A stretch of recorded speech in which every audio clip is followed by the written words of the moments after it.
All right, I'm out here. We're getting ready to make a hit with the new body. I got the tire cookers on. So we're heating this suckers up. Put those on for about 5 or 10 minutes. Get them up nice and hot. And then we're gonna put her down on the surface here and make a pass. Let's see what she does.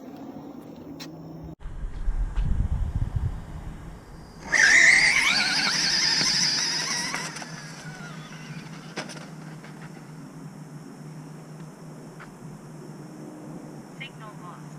Signal lost. Signal lost. Signal lost. Signal lost.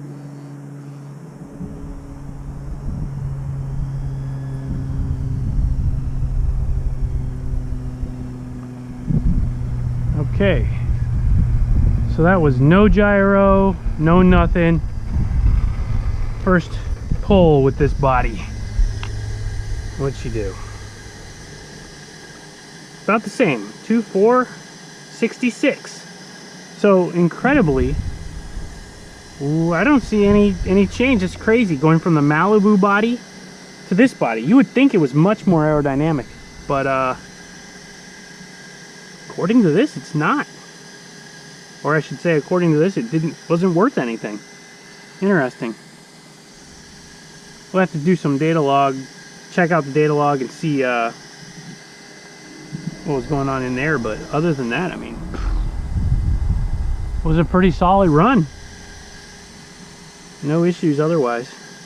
So there you go. Same mile an hour. Pretty much the same ET on this no prep surface. So doesn't look like I can expect much more than that. All right, so first test with the new body. I don't know. Didn't see really much more speed in the GNSS. An interesting point of information though. I pulled the data log, and the RPM in the same area in the same time was around 6,000 or 7,000 more RPM. So where before we were hitting about 62 to 63,000, we're now hitting 68, 69,000 in the same time frame.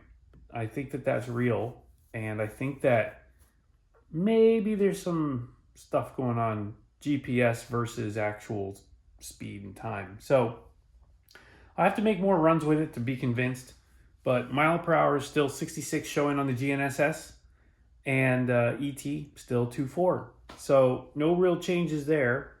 I did notice in the video, you could see it was spinning hard all the way up to major speed.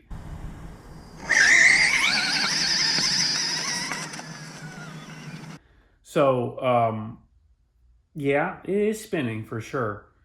We're gonna have to prep the tires, I'm afraid. I keep trying to change the power curve a little bit just to see if I can get it to hook out of the hole, but I'm down to 40%. I'm using 40% launch power in the first stage. And that is just, I mean, imagine if I was able to run 60, 65%, which is what some of the higher traction modes are actually showing.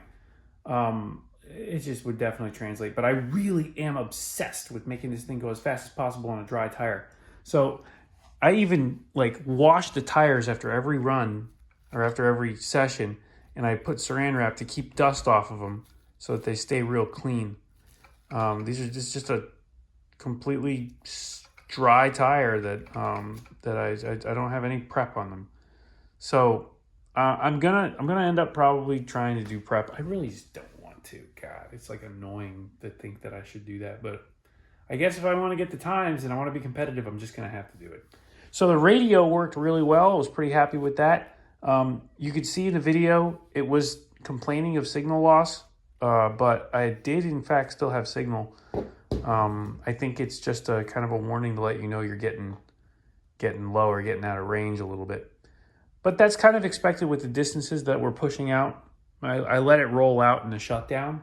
So it is pretty far out there. It's probably around, I want to say about 400 feet. So that's realistic. I think that expecting any more than that from this little receiver is just not realistic. So not too bad. The radio, though, feels amazing. Everything about it works really well. It's sharp, it's crisp, it's smooth. Everything is up to my liking. I dialed in a little bit of dual rate to do, just make sure that it stayed doing the stuff we wanted to. Another thing I did add, but I did not use in this run, I added a gyro just because I can remove it if I need to for competition. But I'm also not interested in crashing this thing if I get into low traction situations during testing. So for the safety of the car and safety of anybody else down track, I did put this gyro in. I set it up to this knob right here. So if I want to use this, I can just turn this knob up and it will increase the gyro effect. If I turn it down, it turns it off all the way.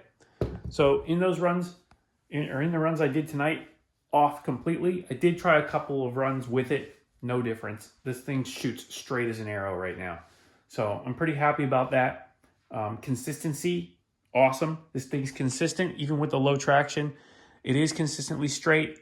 The body does stay pretty even. I did notice that there was some, you can hear it in the video, there was some sound. Something in the body's flapping. Maybe these, because I noticed both of these were tucked in behind the tires in one run after I got back. Also up here, you can see something's happening here, a little bit of paint missing. So we do have some aerodynamic bugs to work out a little bit. Overall, not bad. It performed about the same as the Malibu with my homemade aero on it. So that's about the best I can say at this point. Assuming that I get some more traction, obviously this thing's going to go faster, but it would have gone faster with the Malibu body as well. So I'll look into it a little more and see if I can make some more changes. But in the meantime, the setup is pretty much maxed out on the dry tire. That's pretty much confirmed. Even with this more aerodynamic, or should be more aerodynamic body,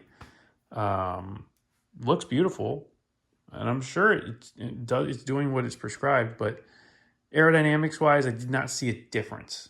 So that's the best I can say.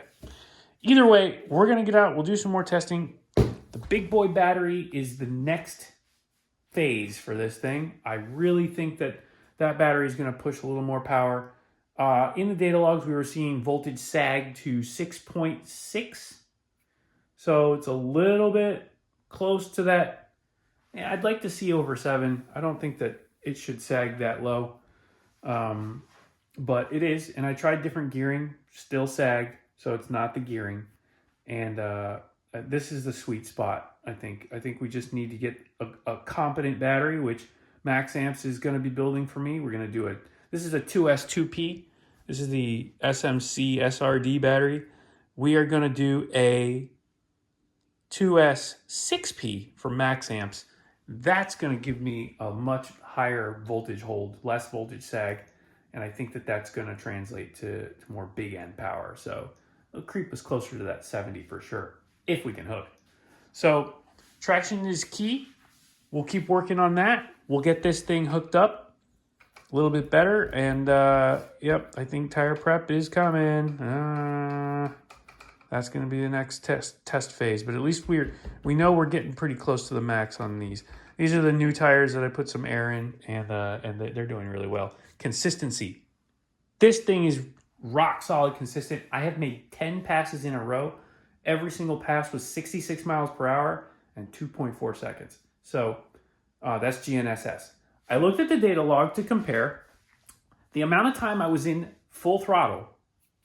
In other words, from the start point that I started to the end point that I let off was 2.3 seconds. And I'm pulling it through it was actually 2.2 and change. It was just under 2.3. And I'm pulling it through all the way past the 132 point to make sure that I capture a full run. So I am confident that this is a 2.1 or 2.2 for sure on a timing system at that mile per hour.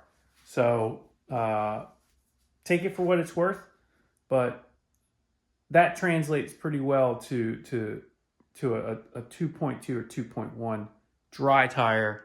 I think that's about as much as we can ask from this battery. With the big boy battery, maybe we can squeeze out another tenth. get us to that 2120 range. And again, that's in the data log. So the GNSS was showing 2.4, and I know it's about 0.2 off, and that's proven, and it even shows in the data log because I wasn't even on it for 2.4 seconds.